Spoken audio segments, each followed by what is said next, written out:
मैं योगेश तंवर एक बार फिर से आप सभी का स्वागत करता हूं आपके अपने YouTube चैनल माँ शारदे कोचिंग क्लासेस के अंदर।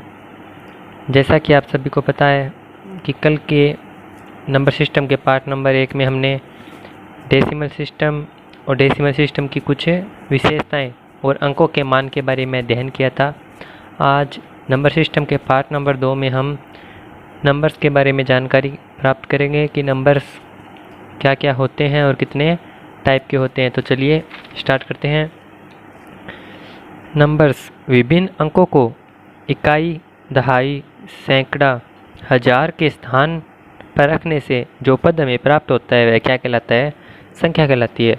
जैसे फॉर एग्जांपल मैंने मान लिया मैंने इकाई का अंक 2 रखा, दहाई का अंक 3 रखा और सैकड़ा का मैंने मान लिया 7 रखा। इकाई, दहाई, सैकड़ा और हजार रखना चाहें तो रख सकते हैं। ऐसे आगे अपन कोई नंबर लिखना चाहें तो लिख सकते हैं। तो ये मेरे पास कोई संख्या बनी क्या? 5732।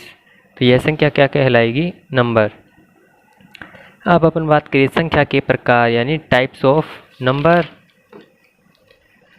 तो टाइप्स ऑफ नंबर में सबसे पहला अपने पास टाइप है प्राकृत संख्याएं, नेचुरल नंबर, यानी गणना संख्याएं जो 1 से शुरू होकर कहाँ तक जाती है? अनंत तक। यानी अपने दैनिक जीवन में अपने देखा होगा कि हम किसी भी संख्या को यानी किसी भी सामान को, चीज़ को अपन क्या करते हैं? गिनती करते हैं, उसकी गणना करते हैं। तो अपन कौन कौन से नंबर यूज में लेते हैं? 1 से स्टार्ट करते हैं। मान लो कोई चीज़ 1 है तो क्या बोलेंगे? यह चीज़ 1 है, यह चीज़ 2 है, ऐसे बोलेंगे। कोई चीज़ 0 तो होती ही नहीं है। यानी कहाँ से स्टार्ट होती है? 1 से। और वो चीज़ें कितनी हो सकती है? कितनी भी हो सकती है, अनंत तक हो सकती है। यानी नेचुरल नंबर क्या कहलाएंगे? 1, 2, 3, 4 ऐसे कहाँ तक? इन्फिनेटिव तक। और इन्हें अपन किस से प्रदर्शित करते हैं? कैपिटल एन से या फिर स्मॉल एन से इनको प्रदर्शित किया जाता है। सेकेंड नंबर अपन बात करें किसकी? पूर्ण संख्याओं की यानी होल नंबर्स की। तो प्राकृत संख्याओं में किसको ऐड कर दें? शून्य को शामिल कर दें तो वो अपने पास क्या प्राप्त हो जाती है? Whole numbers. यानी प्राकृत संख्याएं कौन कौन सी होती है अपने पास? ऊपर दिखाई दे रहा है अपने को 1 से लेके कहाँ तक? इन्फिनिटी तक। अगर 1 से इन्फिनिटी तक अपने पास जो संख्याएं हैं उसमें मैं किसको शामिल कर दूं? शून्य को। तो वो मेरे पास क्या बन जाएगी? पूर्ण संख्याएं, जिनको अपन क्या बोलते हैं? Whole numbers. और इनको कैपिटल W के द्वारा प्रदर्शित किया जाता है। तीसरा अपन बात करें किसकी? पूर्णांक संख्याएं या फिर क्या बोल सकते हैं अपन जिसको? Integers numbers. ऋण पूर्णांक यानी -1, -2 ऐसे माइनस के सभी नंबर। शून्य और धन पूर्णांक यानी प्लस के सभी नंबर 1, 2, 3 ऐसे इन्फिनिटी तक के सभी संख्याओं को एक साथ पूर्ण संख्याएं कहा जाता है। यानी मैं क्या करूं? माइनस के सभी नंबर, प्लस के सभी नंबर और उसके साथ क्या ऐड कर दूं? शून्य को ऐड कर दूं तो वो मेरे पास क्या कहलाएगा? पूर्णांक संख्याएं, जिनको अपन किस से प्रदर्शित करते हैं? कैपिटल I के द्वारा। अब पूर्णांक संख्याएं हैं वो 2 प्रकार की हो गई अपने पास। कौन कौन सी? पहले तो धन पूर्णांक संख्याएं यानी पॉजिटिव इंटीजर्स नंबर्स, यानी धन चिन्ह युक्त प्राकृत संख्या यानी प्लस का चिन्ह जिनके आगे होगा वो क्या कहलाएगी? धन पूर्णांक संख्याएं, पॉजिटिव इंटीजर्स नंबर्स, जिनको अपन कैपिटल Z प्लस और I प्लस से प्रदर्शित करते हैं। उसके बाद अपन बात करें ऋण पूर्णांक संख्याएं या फिर जिसको अपन क्या बोल सकते हैं? Negative integers numbers. तो वो क्या कहलाएगी? नेगेटिव इंटीजर्स नंबर यानी जिनके आगे माइनस का चिन्ह हो। अब ऊपर वाले में तो देखो प्लस का चिन्ह है पॉजिटिव नंबर में, लेकिन नीचे वाले में माइनस में चिन्ह दिखाई दे रहा है अपने को आगे। तो ये क्या कहलाएगी? नेगेटिव इंटीजर्स नंबर्स, जिनको Z माइनस से या फिर I माइनस से प्रदर्शित किया जाता है। इसके बाद फोर्थ नंबर अपने पास क्या है? सम संख्याएं। अब सम संख्याएं क्या होगी? देखो कि इवन नंबर वे संख्याएं जो 2 से पूर्णतः क्या हो जाए? विभाजित हो जाए। यानी ऐसी संख्याएं जिसके अंदर 2 का पूरा भाग जाता हो वो क्या कहलाएगी? Even numbers.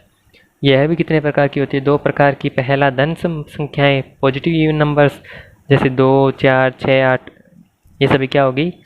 धन सम संख्याएं। उसके बाद ऋण सम संख्याएं, नेगेटिव इवन नंबर क्या होगा? जिनके आगे माइनस का साइन दे दे अपने को वो क्या कहलाएगी? ऋण सम संख्याएं।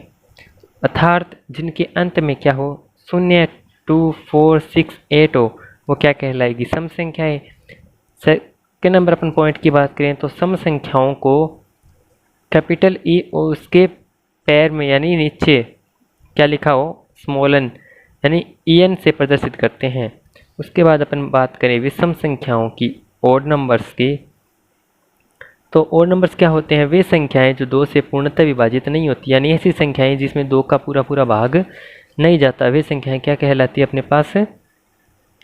Odd numbers. यह भी कितने प्रकार की होगी? 2 प्रकार की। कौन कौन सी?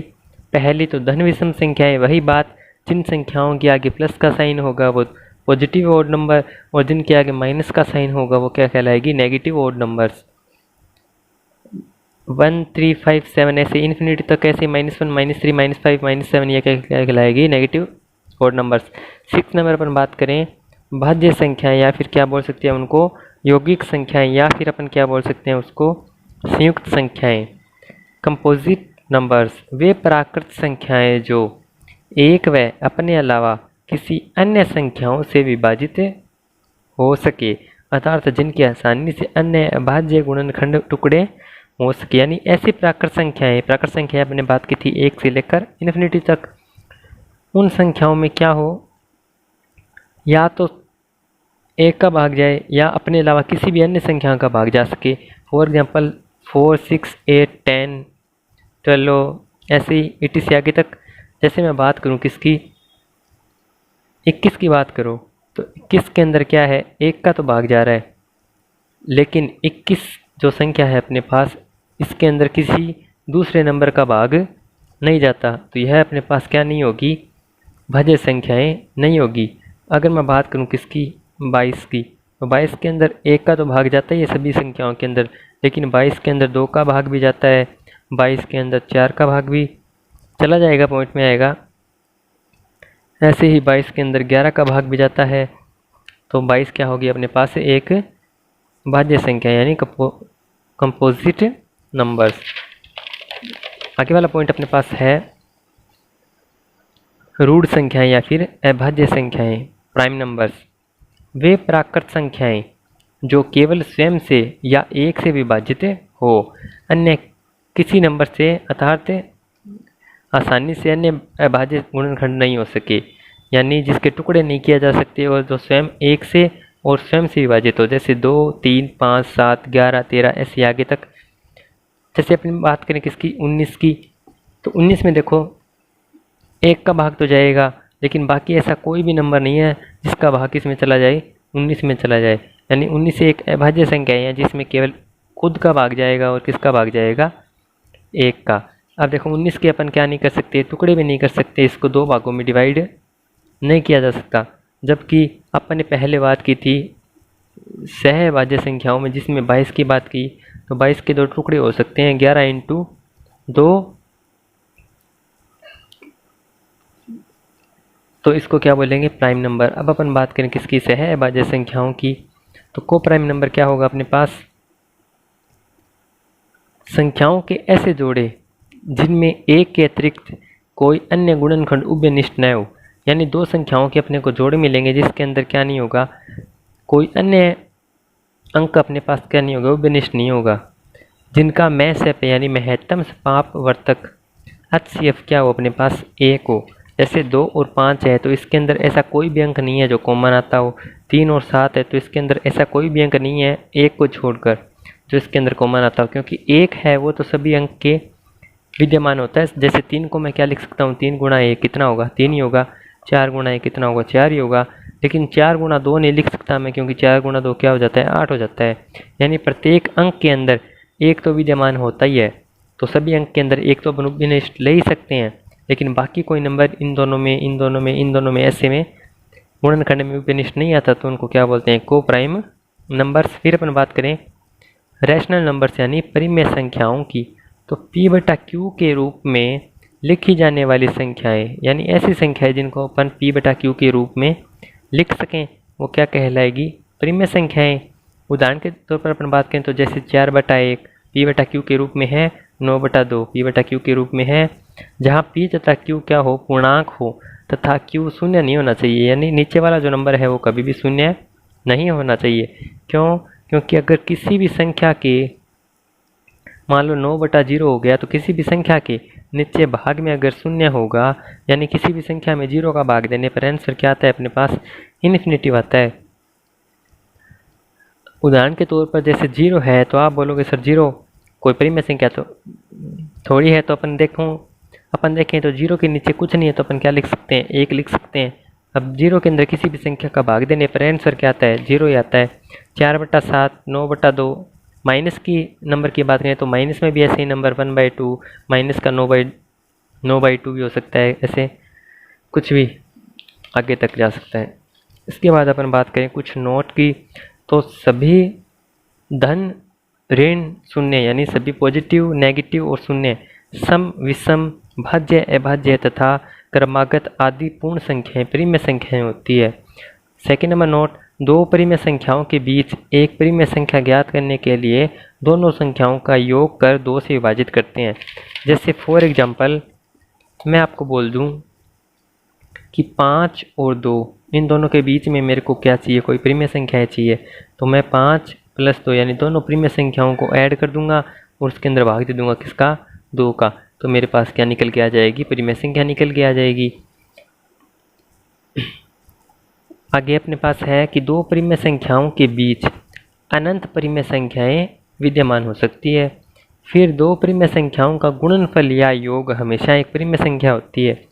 जैसे 2 + 4 क्या हो गया, 6 हो गया, तो 6 भी तो एक क्या है, परिमेय संख्या है, क्योंकि 2 के नीचे कुछ नहीं है तो 1, 4 के नीचे कुछ नहीं है तो 1, 6 के नीचे कुछ नहीं है तो 1।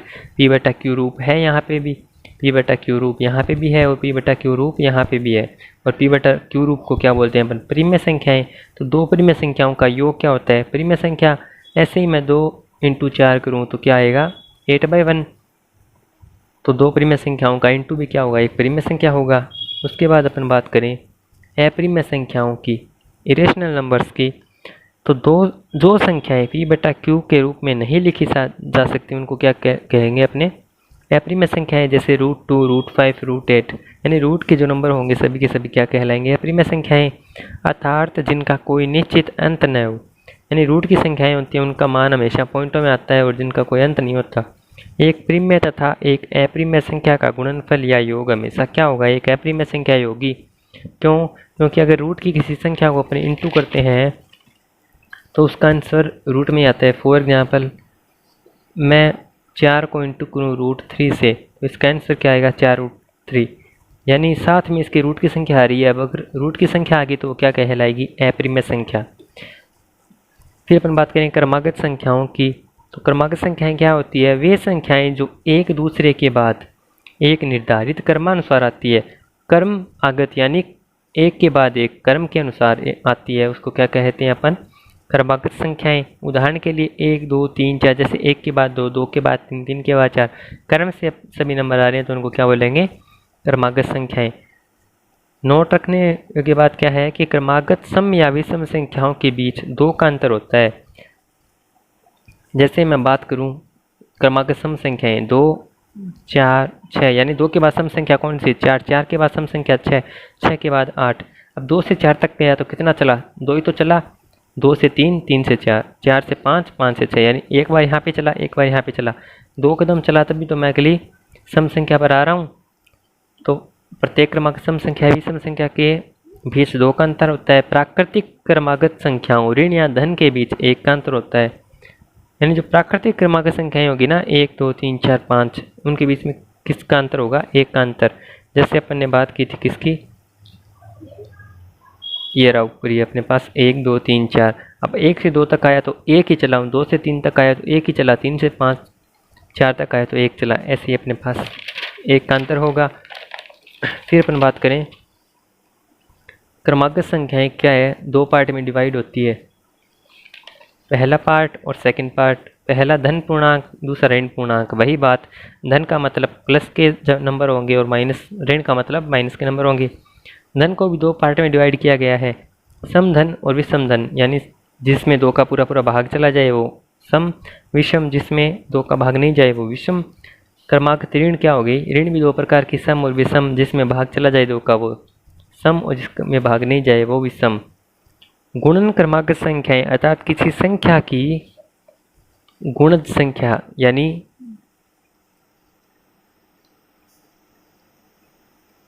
अपन बात करें किसकी, 3 6 9 यानी 3 को 2 से गुणा किया, 3 दूनी 6, फिर 3 3 9, 3 चौके 12, यानी क्रमागत गुणा करता हूँ एक एक के बाद एक एक नंबर को, तो मेरे पास कौन सी संख्याएं प्राप्त होगी? गुणन क्रमागत संख्याएं। अब अपने पास देखो एक डायग्राम है, संख्याओं के प्रकार का वेन डायग्राम, जिसके द्वारा अपन समझ सकते हैं इसको कंप्लीट। जैसे देखिए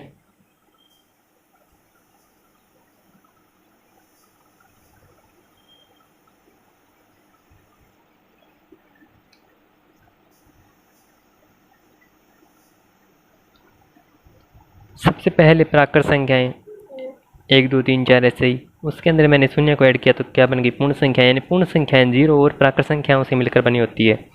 उसके बाद पूर्णांक संख्याएं क्या होगी?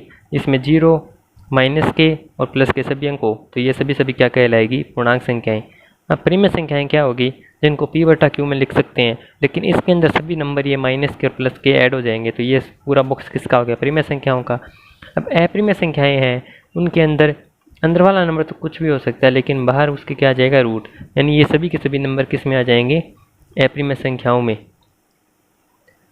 और काल्पनिक संख्याएं क्या होगी? रूट के अंदर अपने को क्या दिया हुआ मिल जाए साथ में? माइनस, तो वो क्या कहलाएगी? काल्पनिक संख्या। उसके बाद मैं बात करूं किसकी? पूर्ववर्ती संख्या, यानी पूर्व का मतलब पहले की संख्या। प्रीसीडिंग नंबर, दी गई संख्या से ठीक पहले छोटी संख्या, यानी अपने को कोई भी नंबर दिया जाए उसके पहले की छोटी संख्या, जस्ट पहले की चाहिए अपने को। 752 की पूर्ववर्ती संख्या, यानी 752 से जस्ट पहले वाली संख्या कौन सी होगी? 751, जो क्या कहलाएगी? पूर्ववर्ती संख्या कहलाएगी किसकी? 752 की। उसके बाद अनुवर्ती संख्याएं, यानी सब्सिक्वेंट नंबर, दी गई संख्या से ठीक बाद बड़ी संख्या, यानी 752 वही ऊपर वाला एग्जाम्पल लें अपन, तो 752 की अनुवर्ती संख्या क्या कहलाएगी? 752 से जस्ट आगे वाला नंबर 753।